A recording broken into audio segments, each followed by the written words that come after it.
Welcome to another really jank video. And yes, I just slammed a bunch of books down on a table. Please forgive me. I've recently reread all of the Ranger's Apprentice books, and when I say Ranger's Apprentice, I mean these 11. I know that technically the 12th was a Ranger's book, but now it's part of its own series, so I decided to not include it. Really quick, I'm going to do this correctly this time. Quick spoiler-free review thing. Ranger's Apprentice about, as you could guess, a apprentice ranger. And rangers are the eyes and ears of the kingdom. They report directly to the king. I should probably say that. There's a kingdom. It's named Araluen, if I'm pronouncing that right. And there's 50 fiefs in the kingdom, and so there are 50 rangers or more at any given time, and the rangers keep the peace in a way. They spy, they listen, they solve problems, and they all carry bows. That's their principal weapon, is a bow. And it's said multiple times throughout the series that a ranger carries the lives of 24 men in his quiver. So there you have it. There's a spoiler-free intro sort of thing. Now we're going to go book by book, because I want to. Oh, well. Now we're going to just fall over. Here we go. Book 1, Ruins of Gorlan. Book 1's really good. I really like book 1. It starts the whole thing. It's a really solid book. You've got Will. You're introduced to Will, Halt, Horace, Alice, Jenny, Gillen, Crowley, Baron Allred. A lot of the main principal characters you see over and over and over again are introduced in the first book. Technically, this is still in spoiler-free territory, so I'll leave that part in as well. Really, just solid book. John Flannagan does a really good job explaining what the Rangers do, how they do it, their mindset, and everything that goes into it. He's very good at explaining actions. He can be very descriptive when it comes to actions. And you see that a lot throughout all the books, but he does it the best in the first book, in my opinion.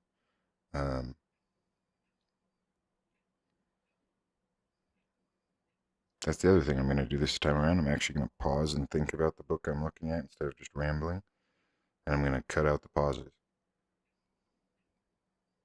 Unless I just want to make you suffer.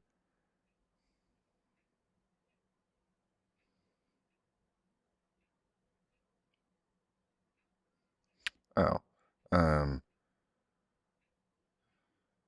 The beginning of the friendship between Will and Horace in this book. As I was reading it again, I was thinking about the first time I read it, and I didn't not see it coming that they'd be friends, but I don't think I expected it. Like, I thought they were gonna, like, make up and, like, mend whatever problems they had with each other, but that they'd be really, really good friends, I didn't see that coming. But yeah, just a solid beginner book. It's really good.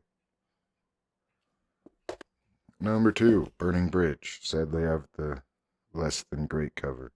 The Burning Bridge. This one, I actually, like, I don't know why. In a lot of book series, there's just books that I want to try and reread them or whatever. I just can't get through them. Like, the first time I read them, I remember being like, yeah, like, gung-ho, read through it really quick. Not so much this one. This one, it's like a slog to get through The Burning Bridge. And I think it's because, like, overall, not much happens in this book. To sum up this book is Gillen, Will, and Horace go on an adventure together at the start of the war to get help, run into Evanlyn, who turns out to be the princess, and figure out the plan of Morgorath. Sorry, I'm thinking Lord of the Rings. Figure out the plan of Morgorath, and then they burn a bridge and stop the war, and Horace kills Morgorath. Like that sums up the entire book. Yeah, there's like little moments and things here along the way and everything, and it's like the introduction to Evanlyn's character, and she ends up being like a main character throughout the series. I I when I reread the series off and on over the years, I'll skip this book. Like I'll glance through it and reread parts of it, but I mainly just skip it because there's not much in this one. So if I was ranking them, this would be near the bottom. This would be near the bottom. Number 3 is really good, but you get it a bit in this book, but you really get it in this book of how John Flannagan likes to write stories where there's multiple people involved, and I really don't like how he does it. He switches back every chapter. Every chapter it goes back and forth. I like back and forth stories, but every chapter is crazy. So what I actually do when I read his books, like I remember this one, first time I read it, I was reading and I was getting so frustrated with the back and forth that I read all the even chapters, let's say, and then I went back and read all the odd chapters. So I could just have one cohesive story of each. But it's a good book, good stories. Really, even though we've only had 2 books with Halt, he does a really good job of getting you to really feel when he gets himself banished and has to give up his oak leaf and leave. Horace. So one thing, as I was reading through this, I was thinking about Horace. He's a natural. He's very well gifted with a sword, and he beats basically everybody he runs into. Yes, he like almost died fighting Morgorath. He still has to put up a fight now and then, but he always wins. And normally, I wouldn't like a character who just keeps winning over and over and over again. But with Horace, he has him have enough of a challenge, and also he's humble. He's not overconfident about it. He's not trying to brag about his abilities. He's just confident in what he's capable of doing, and nothing more. And so it's really hard to dislike Horace. Will and Evanlyn go through a ton in this book. He does a very well job of getting you to like Eric, but also still kind of not like him because he's the reason they're there in the first place. But yeah, 3rd book, good story, but I hate the back and forth thing. I hate the back and forth thing so much. Book 4, Battle for Scandia. I've actually reread this one. This is one of my most rereads out of the series, and it's just a good defend the home story. The gang gets back together. You get to see people grow and adapt and learn. Even though, like, one of the things he does really well is building the world throughout these 4 books, because he introduces Araluen. We get the Is it Gallica that they go to? No. What am I forgetting? Why am I forgetting the name? They go somewhere else. And then they're in Gallica, and then Scandia, and they also introduce the Temujai. Does a really great job of building the world and not, oh wow, the world's huge, but just like, yeah, it's a world. There's other countries, there's other places. And he does a really good job at it. Um, I'm really annoyed I can't remember that one. I want to check what it is. Oh, it's the Celts. Okay. Celtica and Gallica. That's interesting. But yeah, book 4 is good. I like book 4. Now, on to book 7. Because this time around I decided to read it in story order, not just book order. Usually when I reread, I'll just read it in the order it came out. Now here's the thing. I don't actually recommend reading this in story order because of the order they were written. When you read this one, there's no mention of anything that happens in these 2 books because these were written before this one. And so it's very weird uh, reading this and going to this and being like, why are you not talking about you almost died here, you almost did that? It's just very, like, I know why it's there, but when you're reading it, you're like, hold up, you did this and you've done that. Like, why aren't you thinking about those experiences?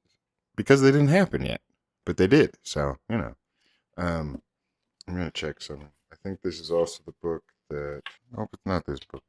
Um, there's mild inconsistencies throughout this series. But there's 2 that kind of bugged me, which didn't really have any bearing on the story as a whole. Like, it wouldn't drastically change the story, but there were 2 that really bugged me. And I thought it was in this one. It might be this one. Oh, well. In one of the books, they drink coffee, which, if you've read this series, or if you haven't, well, if you've read this series, you know Rangers are addicted to coffee. If you haven't, they're addicted to coffee. Um,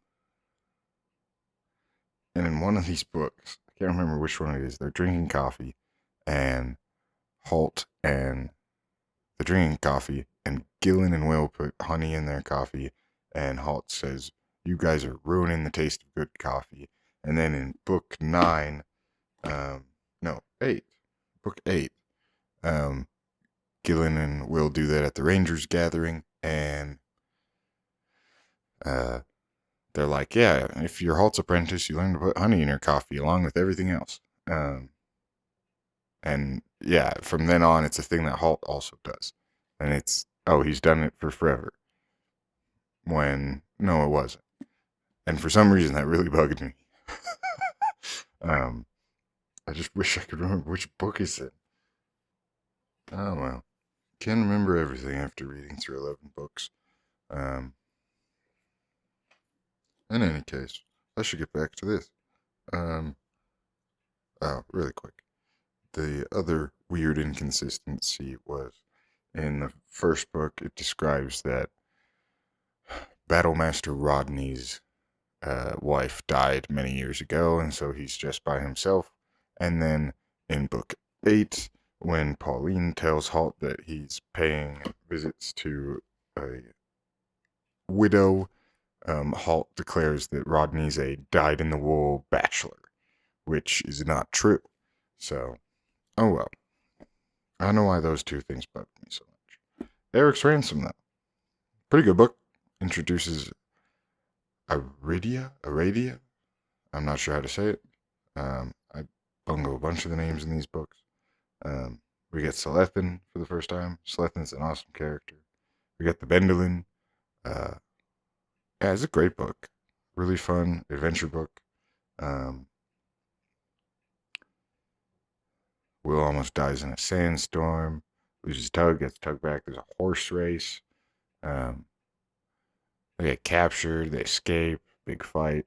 Uh, there's the bargaining that goes on. Yeah, it was a fun adventure. Moving on to probably my favorite story arc in the books. Um, Up in Norgate Fief with Macindaw.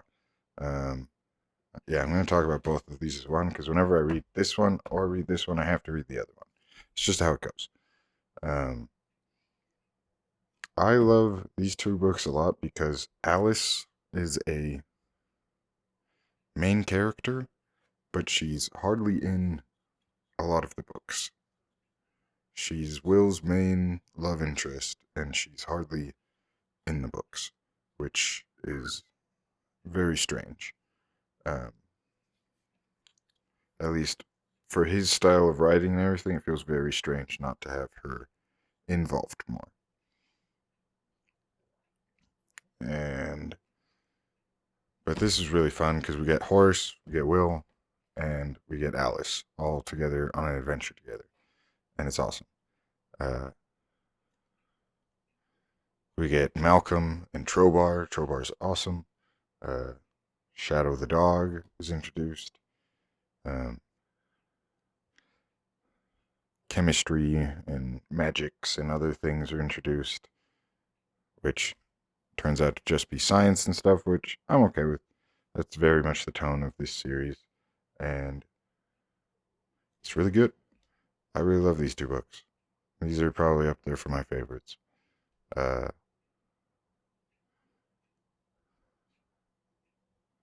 he does a very good job in this book visualizing the when Malcolm interrogates the Scotty general, uses all the superstitions and other things to prey upon his fears. Does a very good job of making it very uh, visible in your imagination. Kings of Clonmel. Here's one where, like, normally I might be miffed that it's like, oh yeah, Halt has a twin brother. He's royalty and all that. But I know there's kind of hints at it throughout the series, but even more than that, we don't really know a ton about Halt's backstory, this part of Halt's character. And so then we just get introduced to more of Halt, and it makes sense. It works. It's really fun having Halt and Horace and Will on an adventure together. That's just awesome. Uh, a lot of good moments for Will and Horace, and then a lot more growth and change for Halt than is normally seen in the books, which is very interesting to see. Um, his nephew Sean is awesome, and a lot of underhanded scheming going on in this one. A lot of fighting, but there's a lot of underhand scheming of trying to figure out everything. Halt's Peril. I remember this one freaking me out when we bought it years ago. Seeing the title and being like, and looking at the cover and being like, dude, if he kills Halt, I'm done. I am done with the series. Luckily, he didn't kill Halt, though I remember I've done this a couple times over the years, and this is one of those books where I looked at it and I was reading it, and I was like, I can't tell if he's going to die or not. And I was so nervous about it that I skipped and just glanced at pages and saw his name, and I was like, okay, he lives. And I went back. Which some people would call that unfair and not how you're supposed to read the book, but hey, I get to turn the pages. So I can read it how I want to read it.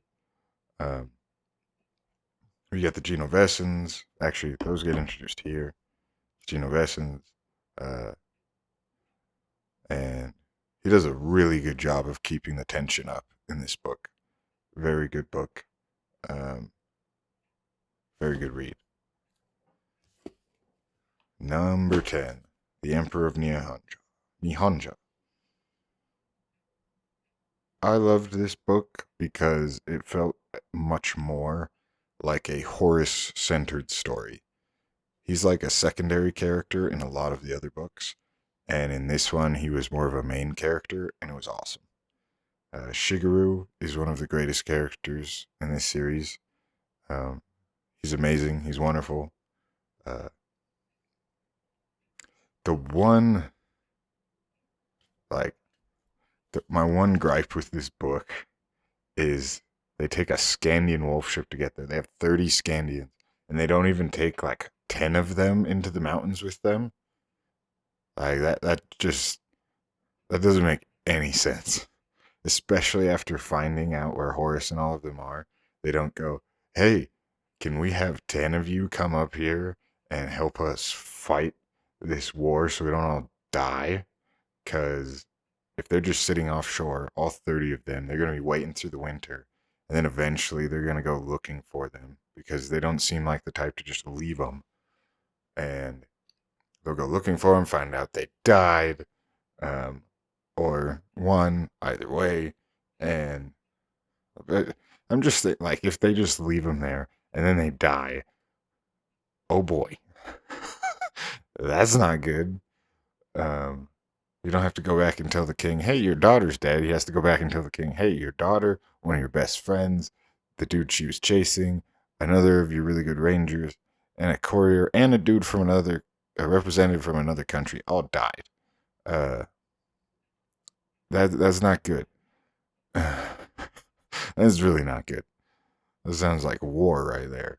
At the very least, Nils, one of the Scandian crewmates, should have gone along because he said nothing's going to stop me from saving the general. And so it would have been really cool to have Nils there. But it's a good book. I really enjoy this one. It's a really good read. This video is really long. I need to cut it down like crazy. The Lost Stories. I like the stories in the book. I hate the intro and outro. The whole hundreds, thousands of years in the future and somebody's digging this stuff up. I don't like that.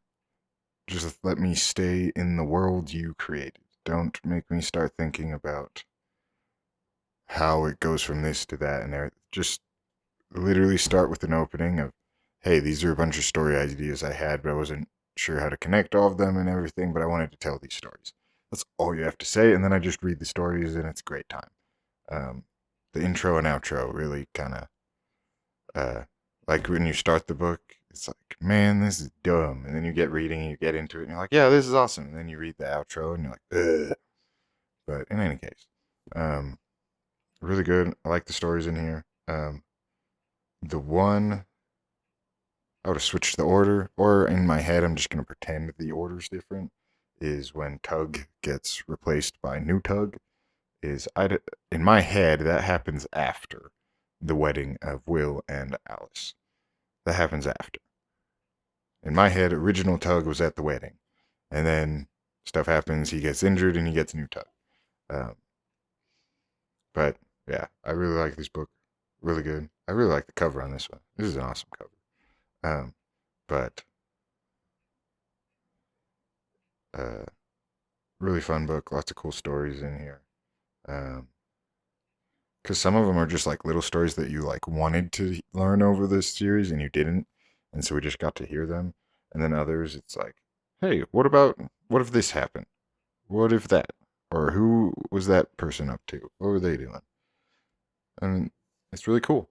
I think more authors should do stuff like this. Just write a couple little stories and say, hey, these are just some ideas I had, and I just compiled them into a book. Here you go.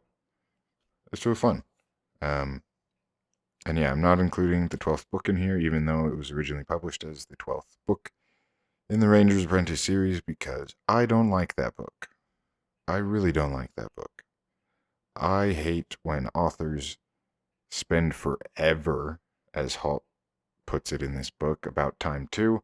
I hate when they take forever to make a resolution happen between two characters, whether it's romantic or not, whatever. Forgiveness, friendship, whatever. I hate when they take forever for that resolution to happen, and then in the next book, they kill off that character. I hate that. That's horrible. It's dumb. It's stupid. Because you can have a character go through more. You can have a character, as we've seen through 11 books, you can have a character go through trials and tribulations without characters dying. Yes, a lot of people die in these books. And sadly enough, those are secondary characters, and in a book, secondary characters die all the time. But your main characters do not have to die just so that the other main character can have an arc. You don't have to do that. And another thing I didn't like about the 12th book is it felt like they just turned Will into Halt. Even after he started to like work through things a little bit.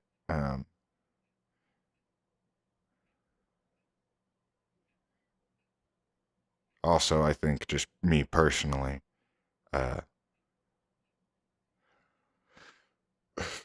don't really like main character deaths after resolutions of things because I've had some people say, but that's realistic. That happens in real life. Yes, that's why I'm reading a book. Because that does happen in real life. And in this book, anything can happen because the author controls the world. You don't have to mimic real life in that way. You don't. So, that's my 2 cents on the last book. But it's a really good series. I think single book, probably book 10 is my favorite. For story arc, as much as I love the Clonmel arc, it's got to be The Sorcerer in the North. These two are really good. Well, there you have it. Next video will not be a book video. It will be a movie video. Yar har fiddle dee dee.